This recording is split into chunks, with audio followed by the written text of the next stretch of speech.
நிற்கிறான் திருவண்ணாமலையில் கோயில் இடிக்கணும்னு நிற்கிறான். பக்தினா என்னங்கிற ஒரு சின்ன விஷயம், கோயில் இடிக்கணும்னு அத்தனை பேரும் பீரங்கியோடு நிற்கிறாங்க. நம்மளாக இருந்தால் என்ன பண்ணியிருப்போம்? இன்றைக்கி இருக்குது அப்படின்னா, இன்றைக்கி எத்தனையோ பேர் கோயில் இடித்தாங்க, நம்ம கேட்டோமா? அது என்ன சார் பண்ணுறோம், நம்மளுக்கு எதுக்கு வம்பு தும்பு, இருக்கிற இடம் தெரியாமல் இருந்துடும். ஆனால் அப்போ அப்படி இல்லை. அப்படி நினச்சிருந்தாங்கன்னு வைங்க, தமிழ்நாட்டில் ஒரு கோவில் இருந்திருக்காது. முகலாயர் ஆட்சி காலத்தில் கோவில் இடிக்கணும்னு வராங்க, நந்தி இருக்குது. அவன் சொல்கிறான், நாங்கள் சாப்பிட்ற மாட்டை நீ சாமின்னு கும்பிட்றன்னா. அவங்க சொன்னாங்க, இது மாடு கிடையாது, நாங்கள் கும்பிட்ற தெய்வம்னா. அந்த மன்னன் சொன்னான், இதுக்கு உயிர் இருந்ததுன்னா ஒன்று பண்ணு, இந்த கோபுரத்தை அப்படியே விட்டுட்டு போயிடுறேன், இந்த கோயிலையே விட்டுட்டு போயிடுறேன், அது இல்லாமல் இங்கே கொள்ளையடித்த தங்கத்தையும் நான் அவனுக்கு கொடுத்துட்றேன் அப்படின்னு சொல்லவும் என்ன பண்ணணும்னு கேட்குறாங்க.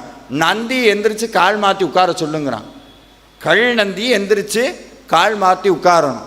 எல்லாரும் கதறாங்க, அண்ணாமலையாரே இது என்ன சோதனைன்னு. அண்ணாமலையார் சோதனை வச்சா இப்போ உங்கள் எல்லாத்துக்கும் வாழ்க்கையில் சோதனை இருக்குது. வேல்மாறலுக்கு வந்துட்டீங்க, முருகான்னு உட்காந்து திருப்புகழ் பாடிட்டீங்க, வேதனையை சாதனையாக மாற்றுவார். அதே இது திருவண்ணாமலையில் நடந்தது. கல் நந்தி காதில் பஞ்சாட்சரம் ஓதுறாங்க, சாமி கல் நந்தி எந்திரிச்சு கால் மாற்றி உட்கார்ந்தது திருவண்ணாமலையில்.